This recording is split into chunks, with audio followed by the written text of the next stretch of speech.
Our next speaker is doing project number 7. And the basic manual, 5 to 7 minutes. The title of her speech is Low Fat, Non-Fat, Facts on Fat. Pam Wesley is a nutrition practitioner at Palmer Natural Health. She has been involved with whole food nutrition for over 20 years. She is currently taking classes with Cleveland Chiropractic College for a license as a certified chiropractic physician's assistant. Through her work in nutrition response testing and education, people are becoming healthy, losing unwanted pounds, learning good fats from bad fats, understanding what nutrition really is, and how to make healthy choices a lifestyle. Help me welcome, please, Pam.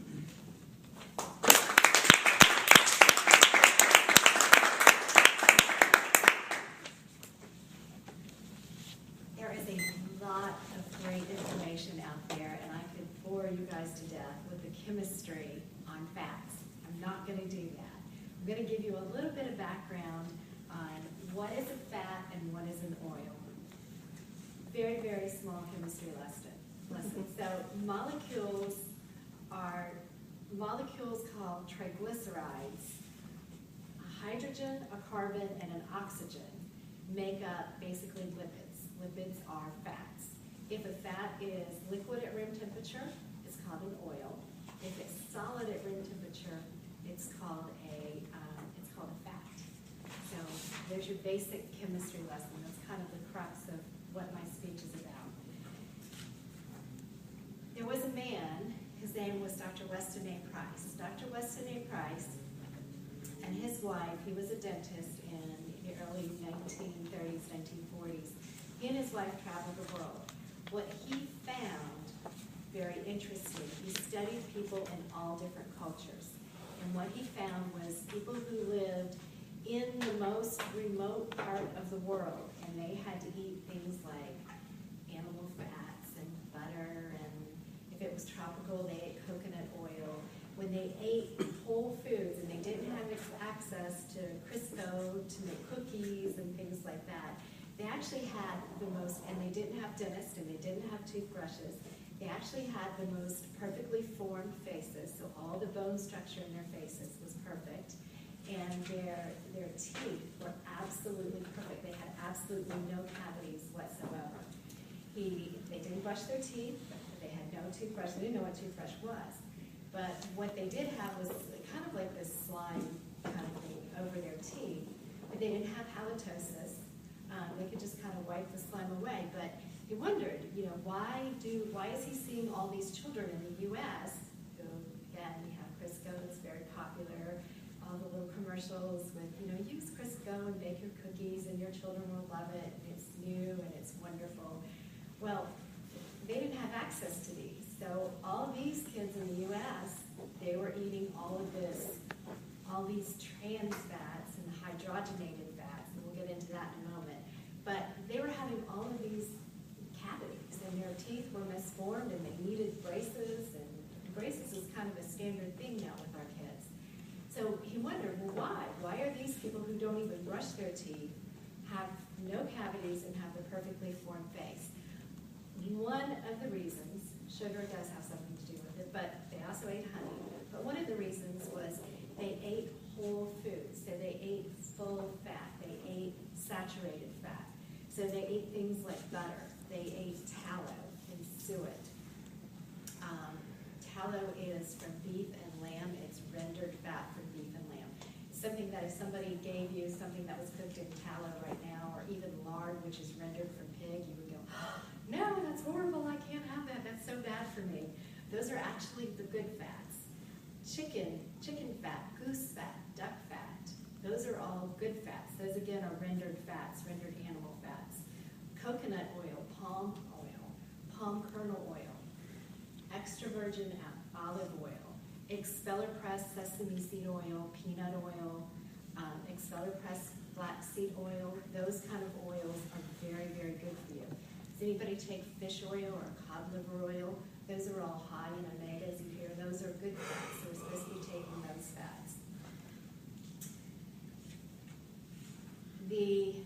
the American Heart Association at one point in time decided that those were actually the bad fats, and those were causing all of the heart disease and the high cholesterol. So those all became the enemy, and Crisco and I can't believe it's not butter all became, ta-da, do these are the wonderful fats. It kind of got a little backwards, and there's a lot of people, I have a lot of patients that come to me now and they say, well, I don't understand, I'm supposed to be on a low-fat diet, and I'm supposed to be no salt, and I'm supposed to be this, and there's a lot of confusion out there, and what's the good stuff and what's the bad stuff. Let me give you a brief little history on what happens to fat. So when you take a full fat, a saturated fat, basically meaning that all of the atoms are saturated. There's a carbon, there's a hydrogen, there's an oxygen, everything's saturated.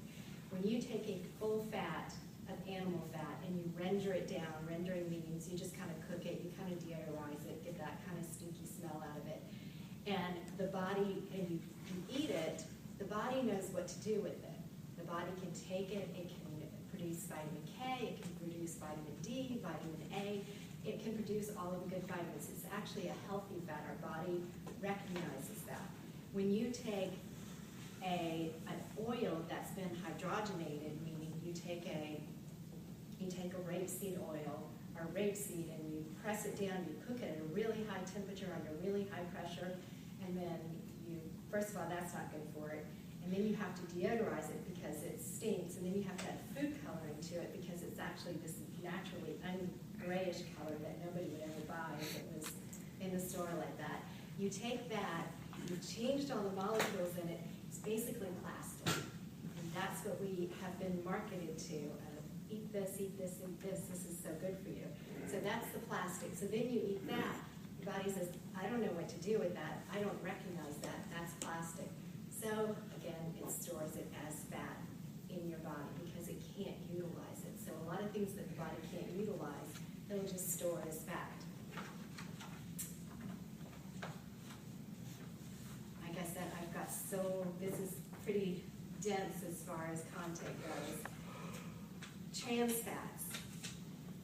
One thing with trans fats is companies are now legally allowed to, if you buy a bag of chips and it says 0 trans fats on it, companies are legally allowed to put 0 trans fats if one serving, meaning usually 1 ounce, has a half a trans fat or less.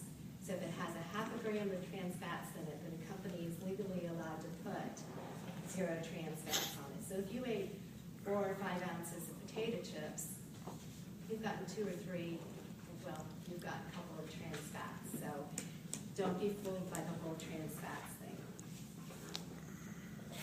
Again, some of the good fats, extra virgin olive oil, expeller crest is also a good fat. When you buy expeller crest, it's always a little bit more expensive. The reason it's more expensive is because it's actually the crushing of the seed. It's a cold process. It retains the enzymes that are in that seed. That's a good thing. Your body likes that. That's good for you. When you take something, an olive oil or another kind of seed oil off the shelf that's not expeller crest, that's real inexpensive, it's been processed using a lot of chemicals and a lot of heavy metals, and trace amounts of those will stay in the oil. It's cheaper to do. It's not good for your body. I hope that clears up a little bit of information with you guys. Eat your coconut oil, eat your butter, eat all the good fats, eat the animal fats. They're good for you.